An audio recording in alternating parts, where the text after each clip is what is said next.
Hello and welcome to today's video. My name is Padley and we are going to be speaking about 10 things you need as a filmmaker.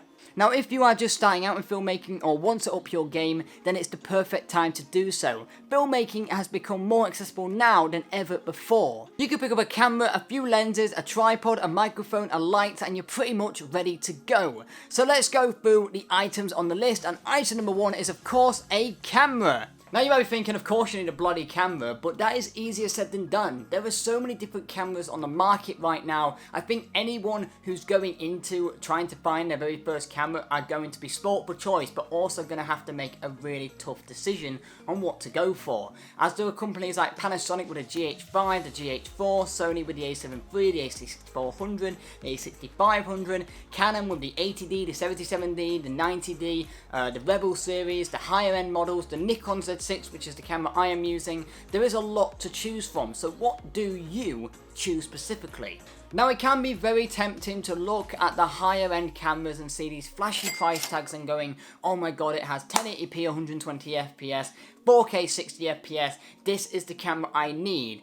But it really isn't if you're starting out. What I recommend you do is take a step back and look for a budget between £600 to maybe £1,000, because in that region you can get a lot of great cameras that will do a fantastic job. As long as your camera can shoot 1080p HD video, you're set on your way. You want to find something that's going to give you the best bang for your buck, so do some research and find which camera is going to give you that the best.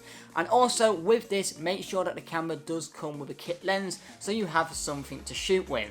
And then whatever money you do save on getting a cheaper camera, you can then invest in the really important stuff, which is of course the lenses. I think lenses are more important than the actual camera body, because lenses are like artist brushes. They will dictate the final look, feel and shape to your visuals, so you want to make sure you have some money set aside to getting a couple of extra lenses. But what lenses do you go for? Now a lens that I would recommend straight off the bat is a Sigma 18 to 35mm lens. Now this was my favourite lens I've ever used. It was perfect lens for anyone who's looking at doing filmmaking.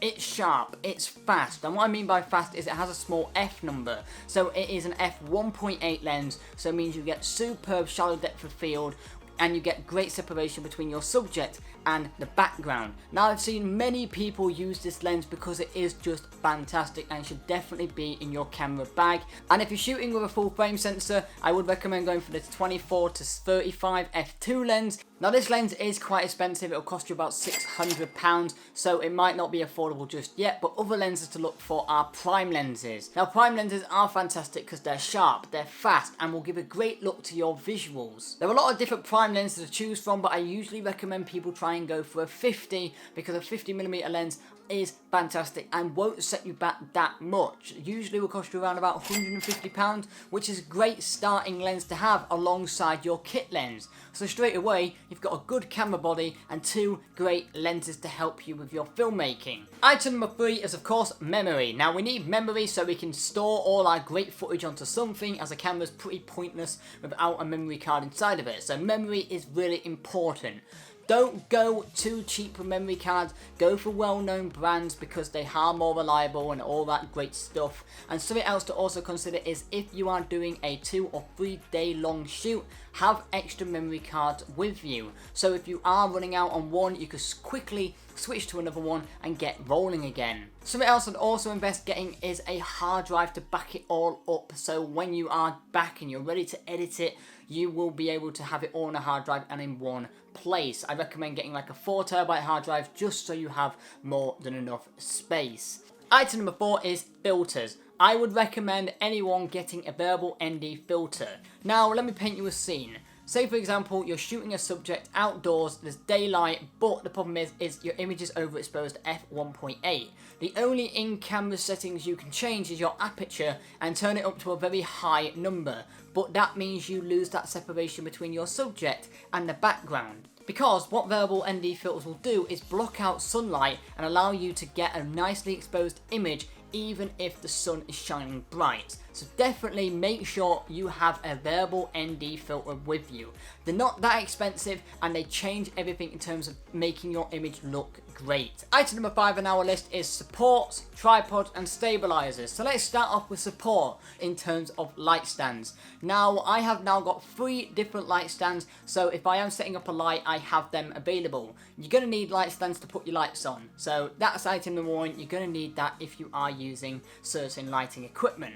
Now item number 2, tripod. Now tripod I would really recommend is a fluid head tripod, so you can get those smoother pans and tilts. There is a little bit more resistance to it, but you can balance it really well. You can make sure it's all level, and they are the best tripods to get. And the final thing is stabilizers. Now there are a lot of stabilizers to choose from. You can go with a glide cam, but what I've recommended people do now is maybe look into gimbals for the future. Gimbals are absolutely fantastic. I've spoken about how much I love the Ronin SC, and there's probably going to be a video about it in the future, but a little insight is gimbals just offer you that creativity. If you've got an idea for a shot, you can execute it with ease. There is no real limitations apart from what you can create. I really do recommend anyone getting a gimbal when they can, because they are creative tools and they are fantastic. Item number 6 is lighting. Lighting is really important for filmmaking. Lighting is vitally important and is something that is done, if done really well, the audience won't notice,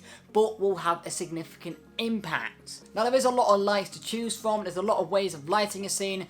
LED lights have become a lot more cheaper and accessible, but the light I'd recommend is this one I am using, the Neewer SL-60W. It's a fantastic light, it's superb and works really well with this diffuser, and can't wait to keep using this for the future and just get better and better at working with lighting. And I've already made some steps towards that. I'm hoping to decorate all this and get some better lights behind and work with it all to make this room look a lot better. So I've got plans for that in the future. Item number 7 on our list is audio. Audio is really important in filmmaking.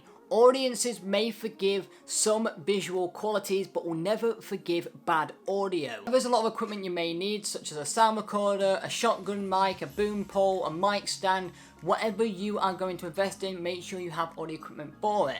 Now for a lot of people who are just starting out, you might just want to get a Rode mic. Now the Rode mic Plus is fantastic. I use the mini Rode mic right now, which is currently recording the sound here, and it's set up as close to me as possible so it's getting the best possible audio. But make sure when you are doing some filmmaking that your audio is the best quality it possibly can be.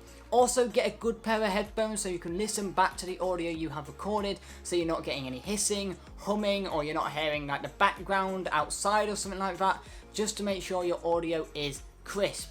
And that is audio. Now item number 8 on our list is storage, and I'm not talking about storage in terms of like memory cards or anything like that. I'm talking about camera storage in terms of bags and everything like that. I find it's really helpful to be nice and organized with your equipment, because it just makes everything so much easier.